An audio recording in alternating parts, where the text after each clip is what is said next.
What if Deku stayed by her side? Today, we explore an alternate path for Izuku and how it changes everything. Let's dive in. They had succeeded. They had been able to bring Izuku back to the UA, which made everyone happy, but the happiest was a certain brunette who, upon seeing him cry, could only do the same. Right now she was just waiting for the boys to come out of the showers so she could see him and hug him with all her might. When she left she realized that it wasn't admiration that she felt for that walking broccoli, she was in love with him and always ignored him for fear that he would interrupt her goal. Love was something that could scare her and her feelings could not be clarified until she felt the emptiness that was left in her heart when Izuku left. He understood that he could no longer ignore it. He could not lie to himself again. He did not want to hide it anymore, he wanted to go take his face and tell him. I like you, Deku-kun. But he was aware that it was not that easy. He had just risked his life against villains who fought him in a monstrous way just to kill him. And he also had to face again that villain who almost left his right arm useless because of the power he had to use to defeat him, in addition to the one who almost killed him on that fateful night at camp. Uraka mind, it really is complicated. Leaving his thoughts aside, he watched the boys come out, each one laughing and making jokes until the last ones to leave were Bakugo and Izuku. He had his hair forward so they wouldn't see him, since he still hadn't forgiven himself when he turned his back on them to continue on his solitary path. Before anyone could say anything, the brunette walked confidently towards the green-haired boy who was just standing still, and with both hands she took the face of the boy she loved. As she raised it she could see the 2 scars that Izuku had on his face, that even though for her he was very beautiful. Izuku, forgive me. Uraka-san. Uraka, Deku-kun. Enough of the harshness. The girl brought the boy's face to her chest, causing everyone except Bakugo and Tsuyu to be stunned by what Uraka did, but they were left breathless when the green-haired boy wrapped his arms around the girl's waist. Izuku, I'm sorry. Uraka, there's nothing to forgive. You're safe now. You won't leave me again. Without realizing the words she used only caused a blush in both of them, but neither of them separated from the hug, but instead she felt that Izuku clung more to her and of course she to him too. Mina, well. Toru-chan pays. Toru, tch. I hate it when you get the pairings right. In whispers the girls closed their deal by passing around an agreed amount of money so that Momo could speak to everyone and get their attention. While the brunette was talking about a feast that would be cooked for Izuku's return, the green-haired boy was just behind the brunette hugging her waist and just caressing her hands. Maybe it was too fast, but they did it because their hearts told them to, and they also felt comfortable with each other, so there was no problem. While Sato and Kota were cooking with Tsuyu's help, some were setting the table and preparing everything, the couple was sitting apart chatting. Uraka, I'm glad you're back. Izuku, and me too. I missed you. Uraka, and we love you. Believe me, you are very essential in our daily life. Izuku, hey. And yet I turned my back on them. The young man lowered his head, but Uraka acted quickly, and taking advantage of the fact that she was sitting right next to the young man, she brought her face closer to Izuku's and placed a soft kiss on his cheek. She left the green-haired boy shocked, and when he turned to look at her he could only see how she smiled at him in a sweet and affectionate way. Uraka, you keep blaming yourself for everything, Deku-kun.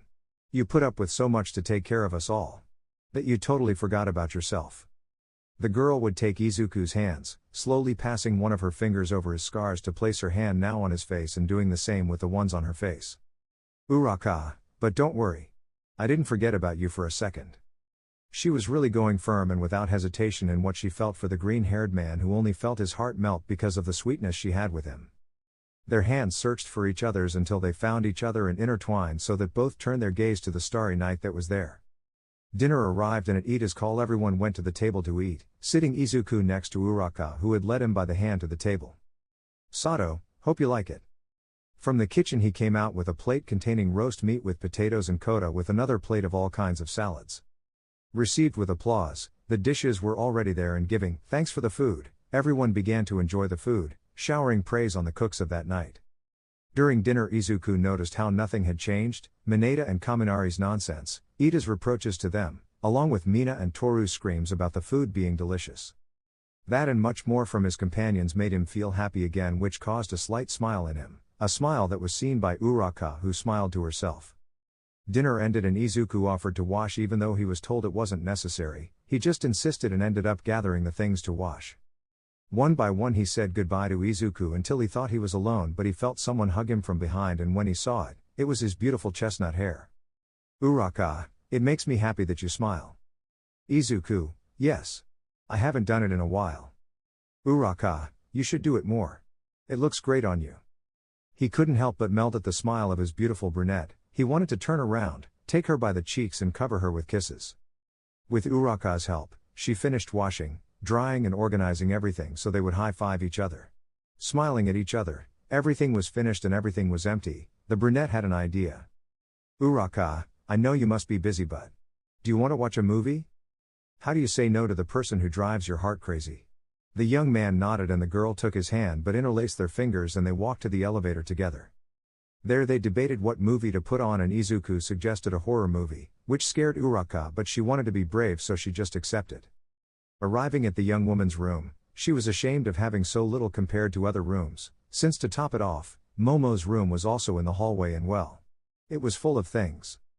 Uraka, sorry if there's nothing much.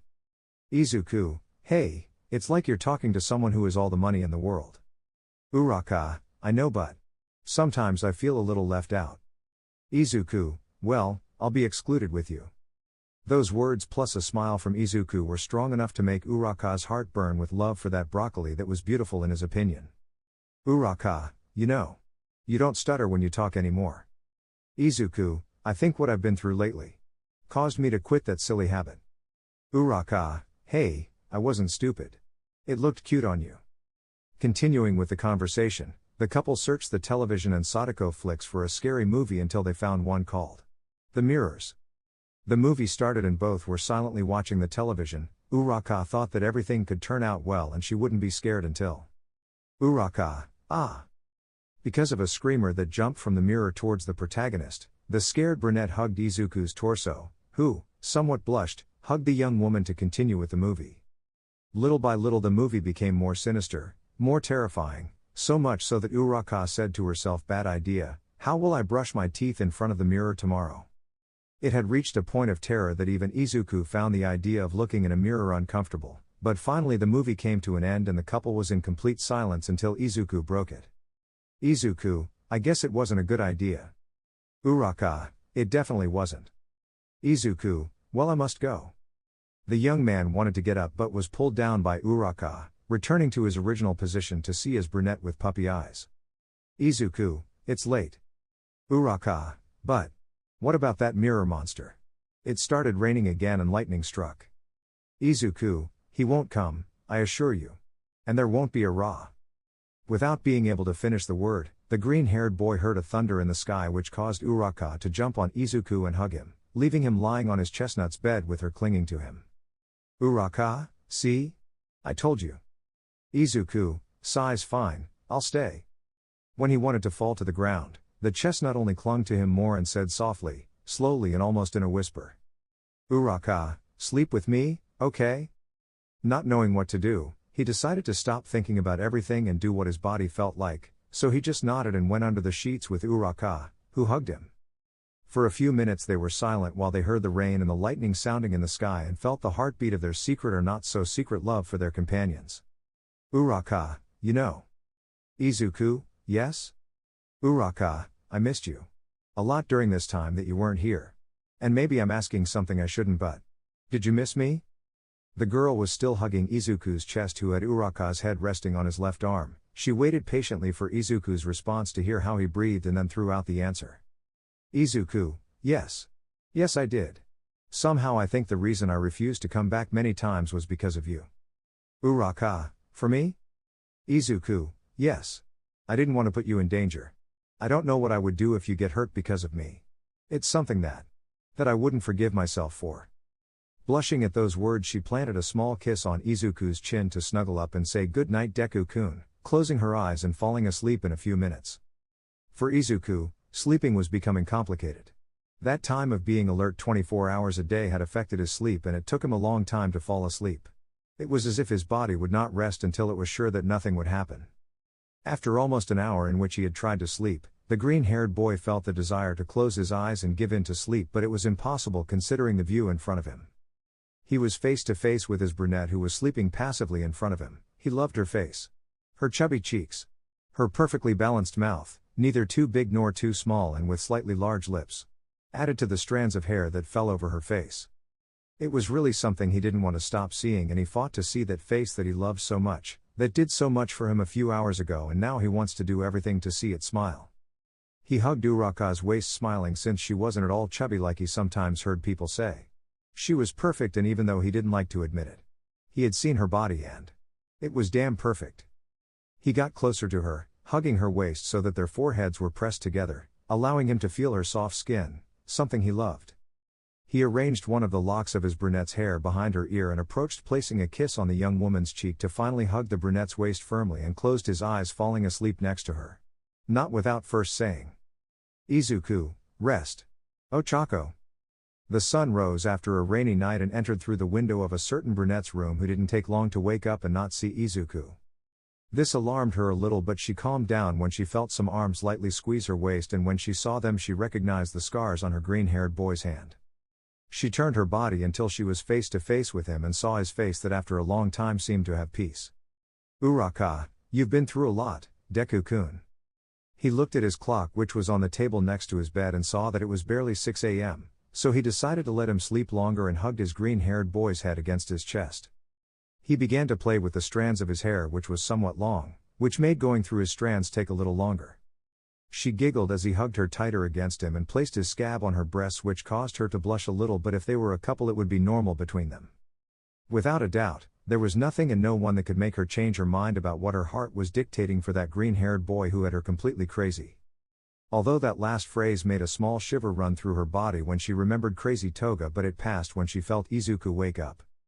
Giving a small yawn, he rubbed his eyes a little, and as if his body reacted instinctively, his body filled with rays ready to get into a fighting stance, but two hands caught his face.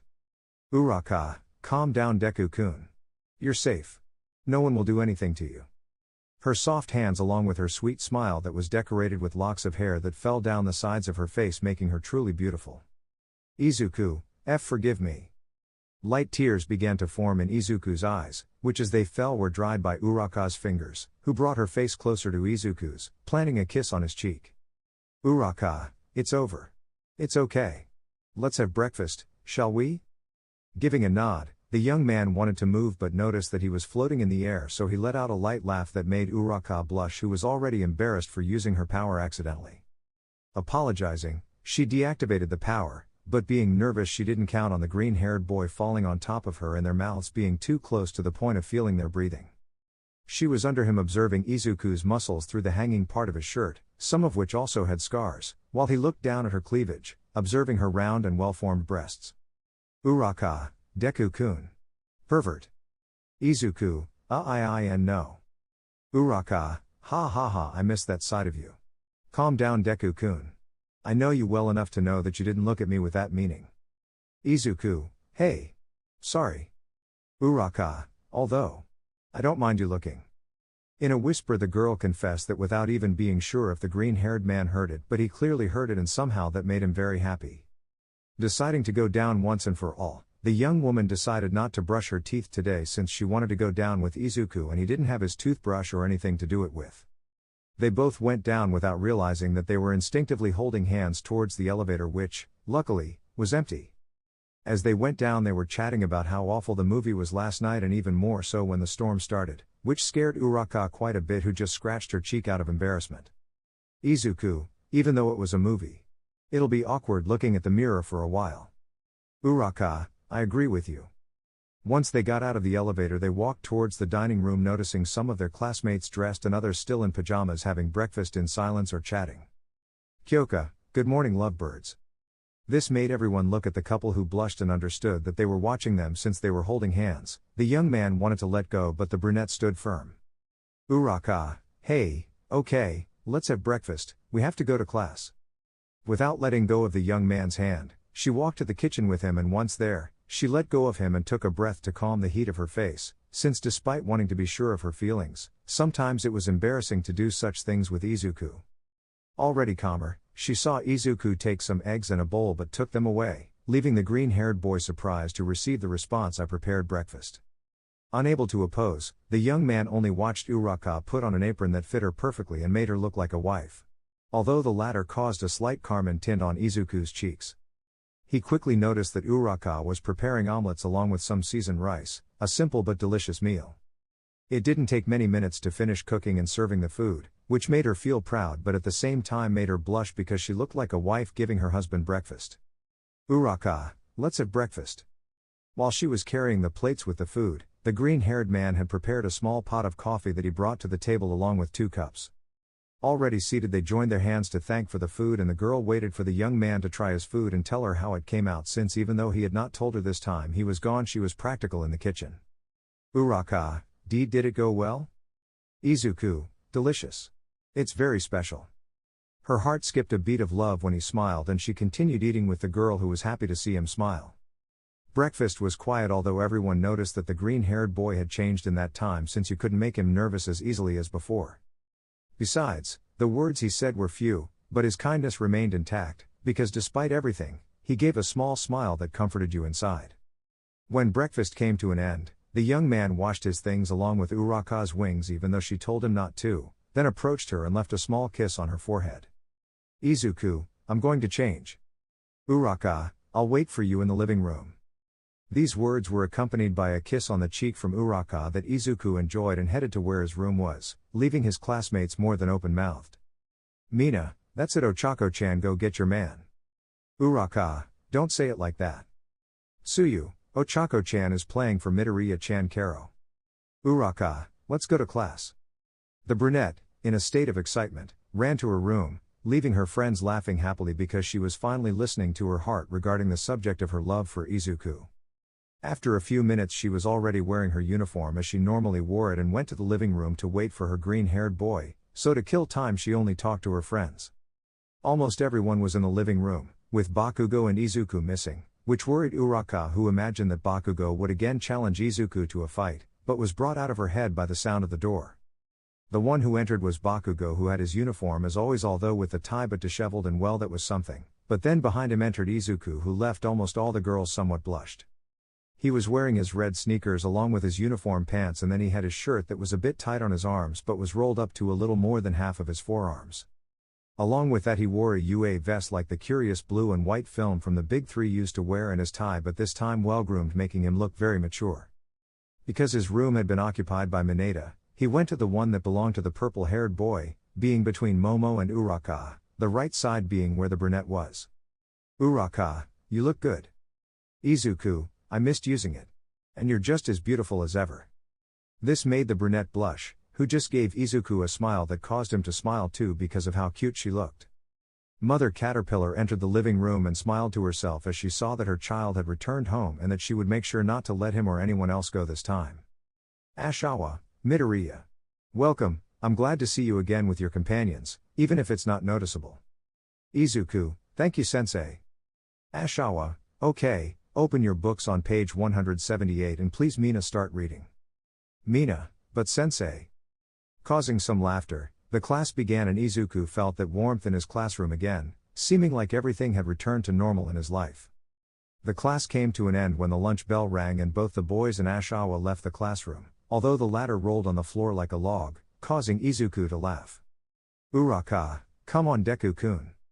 Taking Chestnut by the hand, they both left the classroom and went to the cafeteria where they would buy their lunch and eat peacefully with their classmates. Although within every good thing something bad always happened, when he was already sitting with his companions eating, the green-haired boy felt many eyes fixed on him, and he was not the only one since it was so obvious that his companions also noticed it. Izuku, it's because of my scars, right? Uraka, ignore them Deku-kun. Following his brunette's advice, he ignored all the stares when he heard footsteps approaching his table and stopping next to him, which made him look to his side to see who it was. Monoma, Midoriya from Class A. Welcome friend. The blonde extended his hand towards Izuku, who looked at it confused but gave him his hand, shaking it so that Monoma could make him stand up and take his hand, raising it while pointing at him with his free hand. Monoma, this boy. He truly is made of iron. So stop looking at him as a strange thing, those who don't understand the sacrifice he made.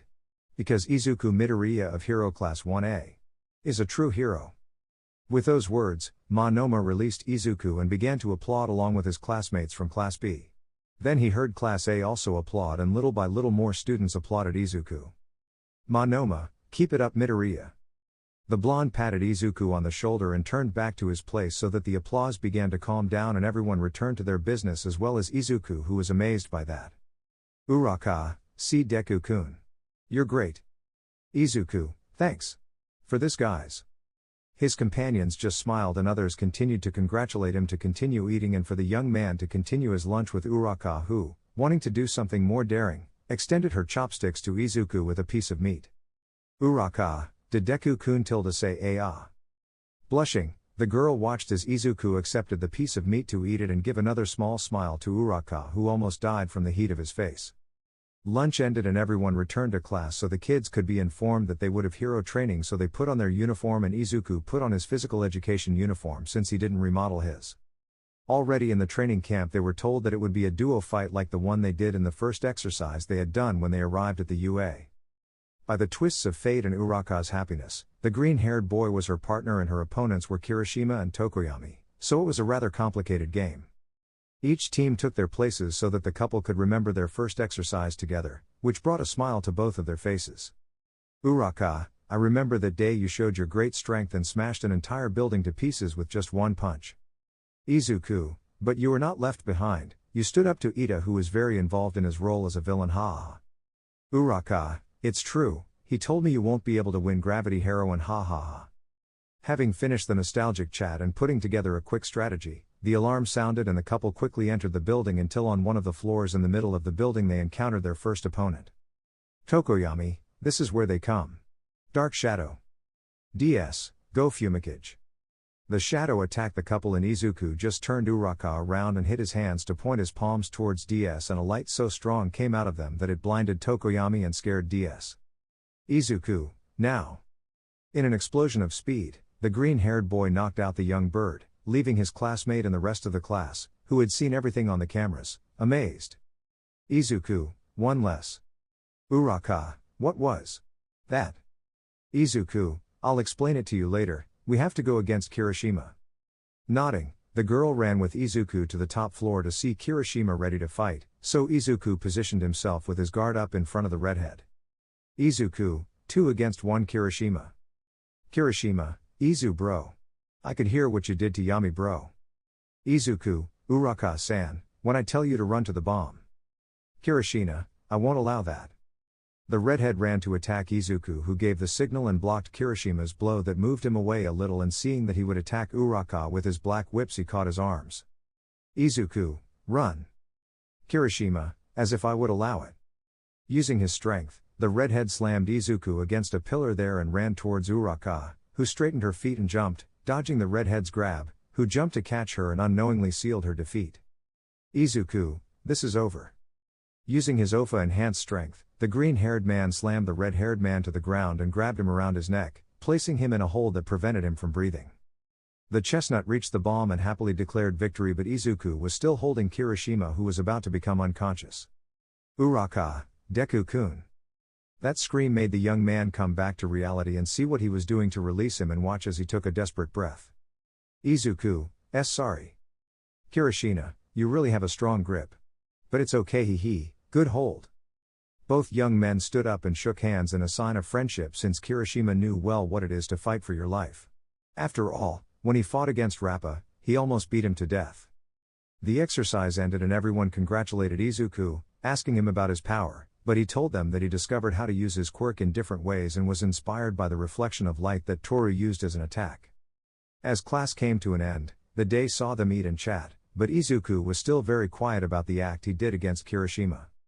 Because his room was a bit messy because it was that way when he left and they weren't allowed to clean it up because it was a clue for their search. The young man decided to sleep on the sofa, although it did little good since Uraka took him back to her room because she would not allow him to sleep there. Izuku, no need. Uraka, hey. It doesn't even bother me. I'd say I like sleeping like this.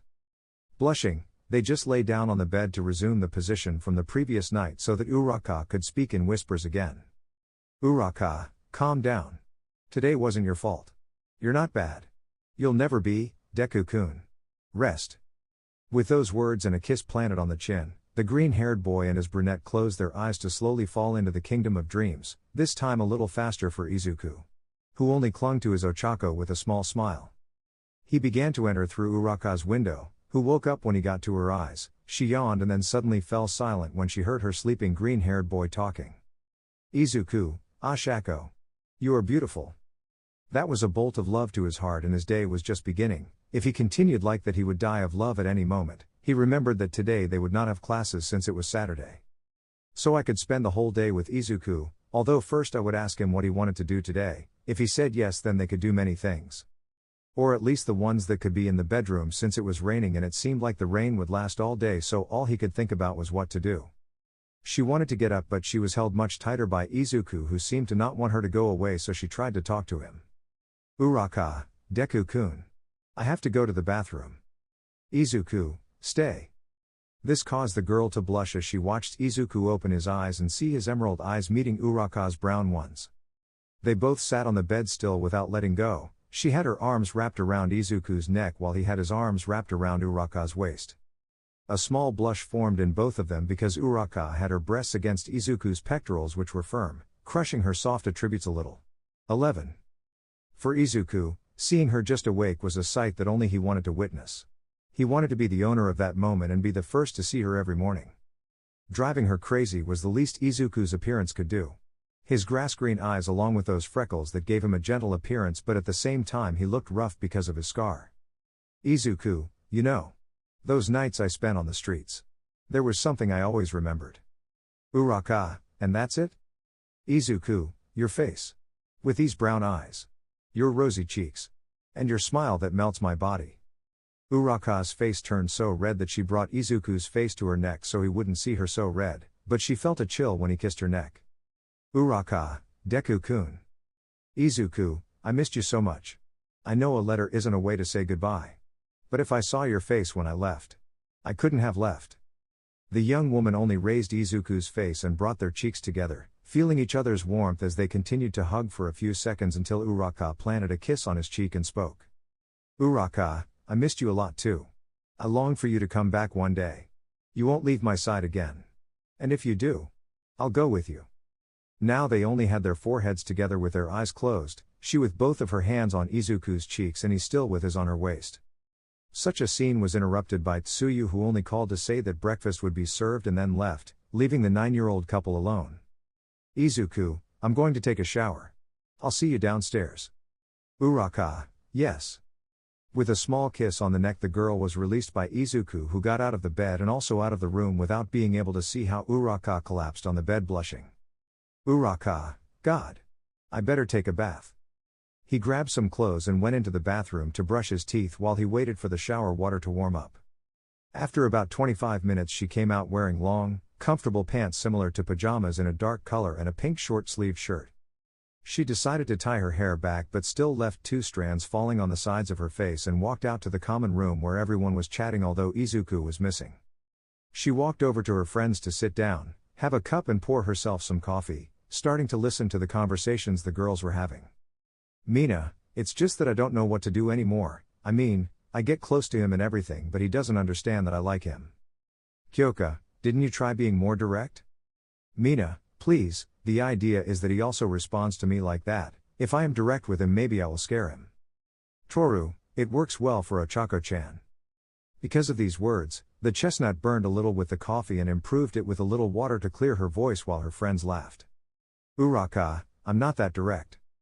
Momo, oh come on, a little more and you'll eat him with kisses. Uraka, I don't know what you're talking about. Kyoka, ha ha, hey, don't be embarrassed, broccoli seems to like it and not only that.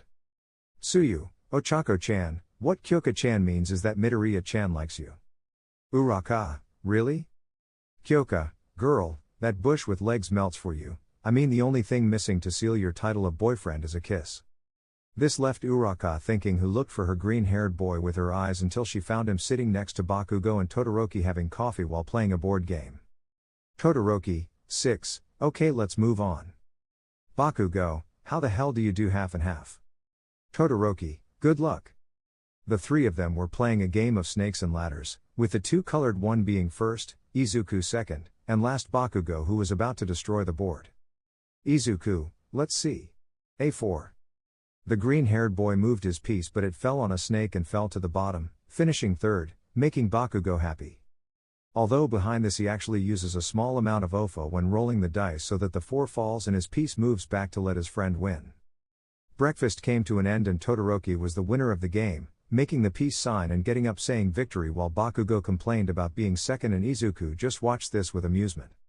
Everyone had plans except Izuku, who sat down and turned on the television watching the news which talked about him, so he paid attention. Reporter: the vigilante known as the ex-hero Deku returned to UA, where many disagree as he is a danger to other students. The television was turned off by Uraka, who not only totally disagreed but was planning to tell this to Ashawa to report the channel. I look at Izuku with his head down, so he had an idea which was somewhat daring, but seeing him smile is worth the embarrassment. She looked up from Izuku and sat on his legs to put his hands on her waist and his face on her chest to finally speak. Uraka: you don't think that's true, do you? Izuku: I don't know. It's a possibility. Me being here is dangerous. Uraka: if you are here it is because it is your right as well as everyone else's. Izuku: Uraka-san. Uraka: an opinion from people who didn't see you make such a risky sacrifice. Like going and facing villains who tried to kill you. Those people can't say that you're dangerous. The young man felt Uraka's body tremble and drops of water fell on his hair, clearly the tears of the girl who felt sad because people believed that about her Izuku and that because of that he felt in danger. Izuku: hey. Please don't cry. Uraka: it's just unfair. You fought tooth and nail to defend many of them. Countless times you put your life and physical health on the line to protect people. You are not dangerous. You are a hero. You are my hero. The green-haired boy raised his gaze to dry the tears of his brunette, who closed her eyes feeling the soft touch of Izuku's fingers. Izuku: even when you cry. You are beautiful. Uraka: Ochako.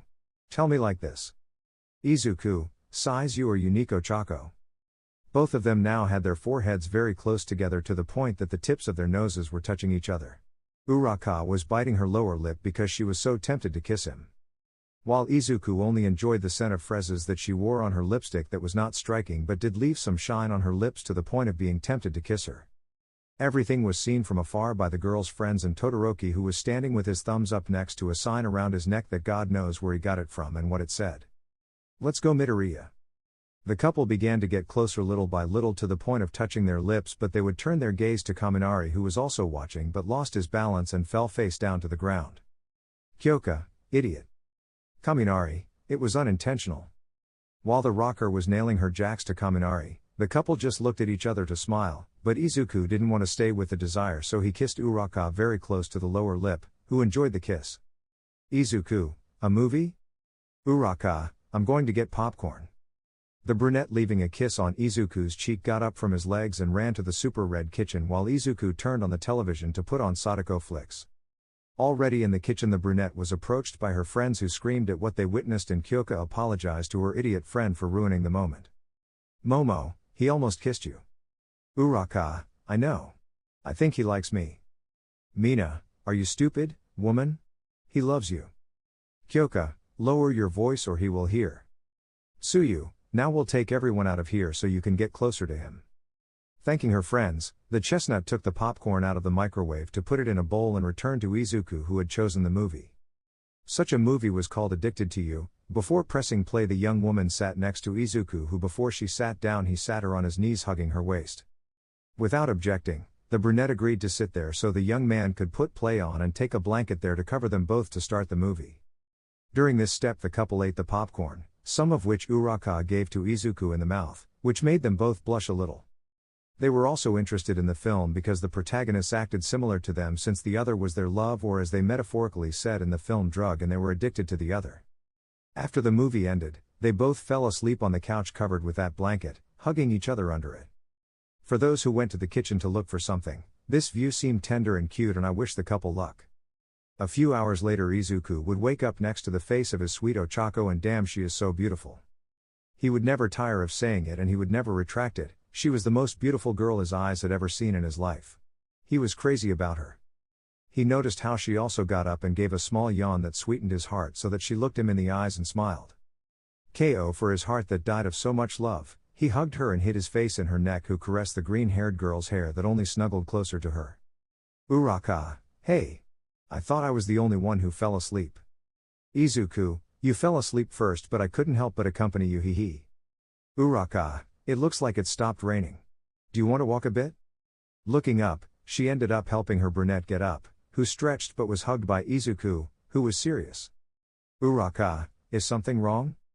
Izuku, I'll cover your abdomen. When he realized that he was showing his abdomen because the shirt he had was somewhat short, he only thought that he was jealous, so he stretched his mouth to Izuku's cheek and kissed her. Uraka, jealous. Saying that, the girl took Izuku by the hand to go outside to walk a little and chat with him.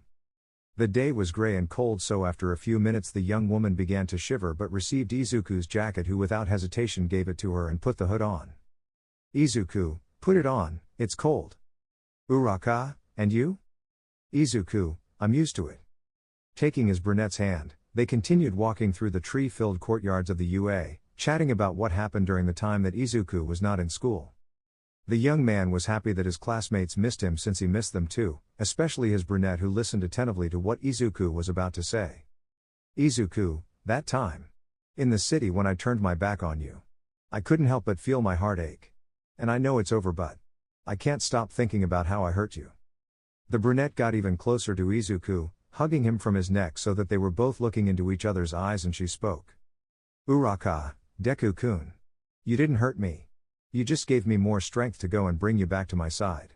The only thing you cause in me is a warmth that grows every time I have you near. The rain began to fall again, but neither of them moved as they were mesmerized by each other's faces, but their eyes were fixed on each other's. It didn't take long for them to be soaked by the rain. Izuku's hair was completely wet and the water was falling down his face, passing from his forehead to his scar and from there to his chin before finally falling to the ground. Uraka was just as wet, and luckily she had Izuku's jacket on, otherwise her shirt would have already stuck to her body, leaving her figure visible. Although she didn't care in the least if Izuku was the one seeing. The drops of water also fell down his face, following the same path as the drops that fell on Izuku's face. Uraka, I love you Izuku. Izuku, I love you too Ochako. Both would confess their affection for each other, but it was not yet time for their long-awaited kiss, since a lightning bolt that sounded in the sky made Uraka scared, so she jumped into Izuku's arms. Izuku, let's go inside Ochako-chan. Blushing at the chan, the girl was carried by Izuku bridal style towards the bedrooms in a quick trot, which for her was in slow motion. I observe in detail every corner of Izuku's face as if it were a painting, and I return to the conclusion of this morning. He was very cute. Tender because of his freckles.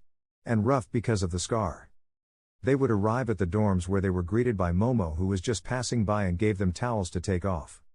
Each one went to their bathroom to take a hot shower and change clothes, although the green-haired boy didn't leave without first leaving a kiss on Uraka's forehead, who along with Momo squealed with excitement when Izuku was quite far away. An hour later everyone was already having dinner, the special tonight being a hamburger, so everyone was excited to eat.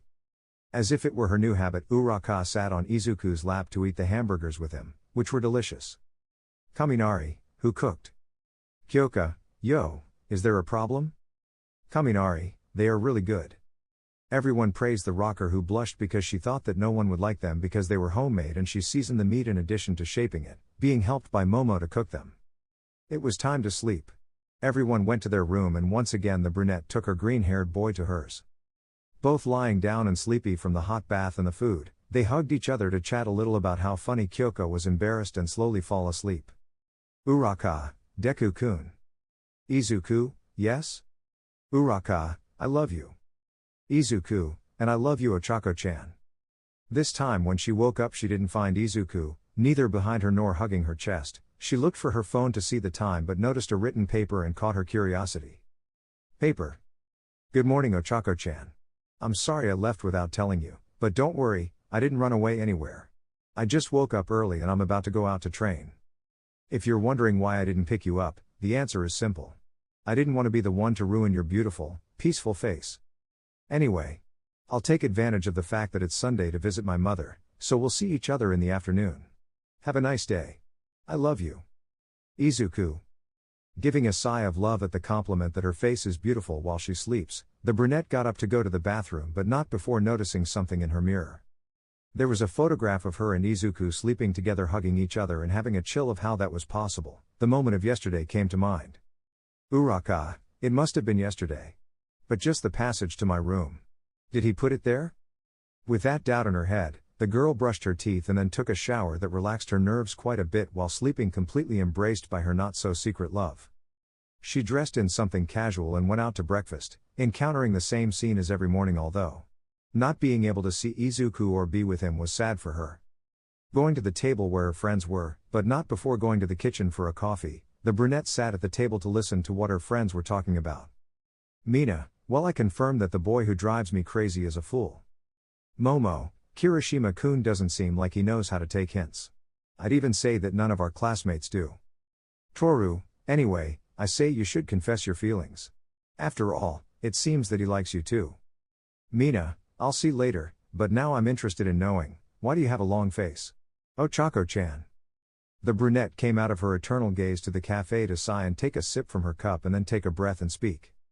Uraka, I don't know, I guess it's because not seeing Deku-kun here makes me remember how bitter it was when he wasn't here. Tsuyu, don't worry, he won't leave again. It seems he doesn't plan on leaving you again, Karo. Mina, it's ironic. To a certain extent. Kyoka, why? Mina, well, although we all paired them with Ochako-chan. I remember well that Izuku got along quite well with Momo-chan. The brunette blushed while Uraka felt a little sad because after all, according to her point of view, she and Momo were on very close levels, in all aspects. Kyoka, Mina. Stop talking nonsense. Receiving a zap from Kyoka, the pink-haired girl quickly apologized to Uraka who denied the apologies with a smile but then Momo spoke. Momo, although I won't deny that Midoriya-kun is a good catch. Sighs, I don't think I feel love for him but rather a kind of friendship. Mina, P. Momo, and before you say Ochako-chan was his friend, I am out of Midoriya-kun's expectations. Uraka, expectations? Kyoka, you really don't realize? The brunette shook her head causing the girls except Tsuyu to hit their forehead against the table and then Sai and Momo spoke. Momo, Midoriya-kun made it more than clear that you are his type. Uraka, and me? Kyoka, God you are slow, look. He doesn't like. Sai's having little and you know what I mean. Saying that, the rocker covered her breasts while Momo copied her blushing action to speak again. Momo, not to have much either. Mina, not something that is excessive in energy either. Having done that, the duo of Mina and Toru high-fived each other so that now it was the brunette's best friend who spoke. Tsuyu, nor to something that lacks energy. This time it was Kyoka and Tsuyu who shook hands so that everyone now looked at Uraka who was only holding her cup. Momo, to put it simply. You are his dream girl. And don't think badly since we are not angry with Midoriya-kun for not calling him out. Mina, but we are happy because he always had you and only you at the top. Kyoka, even though he left. He came back and fell into your arms. Not mine, but Momo's, Mina's, Tsuyu's, Toru's, or even his friends. Toru, he fell into yours. He just clung to you to calm down. Tsuyu, so Ochako-chan. Don't think that he will leave or someone else will take him away. He chose you. With some tears in her eyes, the brunette thanked her friends who smiled at her and those sitting next to her hugged her. Meanwhile with the green-haired boy he was standing in front of his mother's house and was shaking like never before. When he said goodbye to his mother to do good on his own, he promised her that nothing dangerous would happen and he did not keep his promise since he was almost killed hundreds of times. Still trembling, he knocked on the door 3 times and waited a few seconds until the door opened, revealing his mother, who saw the red sneakers and quickly raised her gaze to her son. Inko, hi son. Izuku, hello mama. The woman walked over to her son to grab his shirt and tug on it, causing her son to bend down a little so he was face to face with his mother. She ran her hand over the scar on her son's face and that was the trigger for her crying as she began to fall to hug her little one and squeeze him as hard as she could to her. Inko, son. Why didn't you take care of yourself? My baby, you're all hurt, my child. Did it destroy him? Of course it destroyed him, seeing his mother break down like that because of him, because even if he did right or wrong in leaving, if his mother cried it was because of his birthday because he chose that path and the risks that would come with it. Izuku, Mom. I'm home now. Inko, don't go again. My heart couldn't bear it again. Izuku, I'm not leaving again, Mom. I have reasons not to. He entered his house with his mother and hundreds of memories crashed in front of him. He followed his mother to the kitchen where, as if Flash were Inko, she had cookies and coffee ready to serve. Taking their seats, they just started unloading everything amongst themselves as they always did before the dorms opened. Inko, were you scared, son? The woman noticed how her son's hand shook for a few seconds and only chose to hold his hand, calming him down and getting Izuku to speak. Izuku, I can't lie to you. I was terrified, Mom. Not just for me, but for you and for. The young man remained silent and his mother still did not know why. She imagined what her son wanted to say, so she took his other hand and spoke. Inko, keep going, son. Izuku, sighs and for Ochako-chan. Inko, I figured so. That sweet young lady held me back that time you fought the muscle-enhancing villain. Izuku. Izuku, yes? Inko, do you feel love for her? That question made his mind disconnect from that place for a few seconds that seemed like hours. Did he feel love for Ochako? Did he feel love for that brunette that drives him crazy? Did he feel love for that girl that he wants by his side for life? The simple one-word, two-letter answer he told his mother once he came back to reality was Izuku, yes. Inko, you love her, Izuku. Izuku, I think so. Inko, tell me. What does it feel like to be by his side? He began to remember the moments he had spent with her these days, the warmth of her arms, the softness of her skin, the tranquility he felt when he had his head on her chest. There were endless things he felt when he was with his Ochako, but there was something he felt even when he had her by his side, something he already felt before she left, and when she came back he still felt it clearly. Izuku, peace. I feel peace by his side. Inko, peace? Izuku, it's a calmness that I can't explain. It's like nothing can go wrong. Besides. Inko, yes? Izuku, I don't want to see that expression on his face again. An image of Uraka's face came to his head. From that time they tried to bring him back, but he walked away from them with his back turned and in pain from seeing that face in his chestnut hair. An image of Uraka's face came to his head. From that time they tried to bring him back, but he walked away from them with his back turned and in pain from seeing that face in his chest. Literally. Beautiful. Izuku, I don't want her to feel scared again. I don't want her to cry. Or feel sad. Inko, you truly love her, Izuku. And I hope you tell her that. Izuku, how do you know I didn't tell him? Inko, I'm your mom, I've known you for more years than anyone else and more than anyone else. I raised you, I changed your diapers, I saw your first steps, I heard your first word. I cried with emotion when I heard the first time you called me mommy, so for that and much more than you can imagine. I know there's something that's stopping you from telling him. Izuku, sighs, look at me, mom.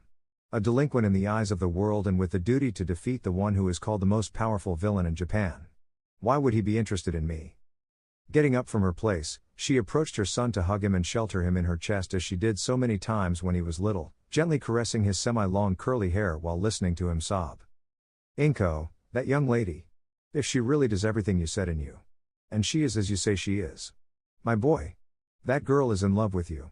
You just have to tell her. Izuku, but. I can't because I'm a coward. Inko, my son. You may be nervous. Shy. A bit foolish for not thinking sometimes before acting. But if there's one thing you're not, Izuku. It's a coward. You fought tooth and nail against villains who are twice your size. Who could have killed you in a horrible way. But you never backed down. So take that courage and tell that girl how you feel. Giving her son a kiss on the forehead, the green-haired girl went to the kitchen and began to take out ingredients that the younger green-haired boy recognized. Izuku, that's it. Inko, your favorite katsudon. With a smile she stood up, took some of the ingredients and began to cook alongside her mother with a smile that was copied by Inko. At the UA. After spending the whole day thinking about Izuku, the castle decided to stop doing it since they both also needed their space and it was not healthy. To clear his mind he went to the support workshop where he planned to meet some crazy pink-haired girl and machine lovers to ask for some improvements to his suit. When he got to the workshop he tried to knock on the door, but because of a memory he ran away from that place for seconds. Later a pink-haired girl came out flying from an explosion next to the door. Uraka, almost. May, damn. Let's see how far it goes. The pink-haired girl took out a measuring tape and began to take measurements, then took out a notebook and wrote down a few things, ending with a few words. May, 6 meters. A new record. Uraka, record? May, well, that's the furthest I've gotten, flying away from an explosion due to a baby that went wrong, hee hee. By the way, do you need anything? Uraka, I came to see if I can ask you for some improvements. Mei, well, what are you waiting for? Come, come. The brunette was dragged into the workshop where she was interrogated by the pink-haired thing that reminded her of her fellow Ryukyu agency member, Nehire-chan. Once she had said everything she wanted and filled out the paperwork for the application to be accepted, the brunette said goodbye, but when she was about to leave she heard. Mei, I like it too. Uraka, what? Mei, I like Midoriya too. Those 4 words were like blows to Uraka, who stood frozen in place while her head was processing information at 1,000 per second. Did she like Izuku? Will he confess his love to her before her? Will he lose to Mei? Will Izuku prefer her? Those and hundreds of questions were in Uraka's head as she came back to reality because Mei called her. Mei, but don't worry, I won't take it from you. Uraka, sighs Gra. Mei, at least for now. This last thing made Katana serious as she saw her rival with his hands on his hips staring at her with the same expression she was looking at him with. Uraka, what are you talking about? Mei, I'll seem like someone who's only interested in his inventions, which is partly true, but on the other hand it's not like that. I saw all this time how your eyes were on Midoriya. Also how you defended him in front of everyone. And for that I respect you. Uraka, where are you going with this? Mei, I give you 2 weeks to declare your love to Midoriya. If he accepts you, I will forget my feelings for him without saying anything. If he rejects you, I have a free hand to declare my love. Uraka, he is not a prize. Mei, I'm not saying that he is, but I won't let an opportunity pass me by if it's right in front of me. I missed him during this time too, and I was also happy to know that he came back. But I can't forget that you like him too. Uraka, so? Mei, so for 2 weeks, I won't propose before you, nor will I sabotage your attempts at a proposal, dates, etc. But. Uraka, but what? Mei, but it doesn't mean that I won't try to gain ground, but I won't be a dirty player. I won't get involved if you're with him. When I'm with him alone you won't be able to do it either. A fair competition, what do you say? The pink-haired girl extended her hand, and although she doubted it, the brunette accepted, shaking her hand, sealing the deal. At least that way she could keep Mei under control, but she had to hurry or they could take Izuku away. Mei, good luck Uraka. Uraka, same as Hatsune. Leaving the workshop, the chestnut just sighed and returned to the bedrooms without noticing that Izuku was there. She walked to the window and sat down looking at the sky through it. She didn't notice that her green-haired boy slowly approached her without her noticing to take her by surprise and sit her on his legs, hugging her waist. Uraka, Deku-kun. You're back. Izuku, I'm back. I told you I wasn't leaving, right? Uraka, I missed you. Izuku, I miss you too Ochako-chan. Both instinctively brought their foreheads closer, closing their eyes to just hug each other while being watched by their classmates who were happy for their friends. Izuku, Ochako-chan. Uraka, yes? Izuku, can I give you something? Uraka, what? Izuku, this. From her waist his hands moved to her cheeks to bring his face closer to Uraka's and plant a kiss on her lower lip that the girl enjoyed by closing her eyes and caressing Izuku's cheek. Izuku, thank you. For everything you do for me.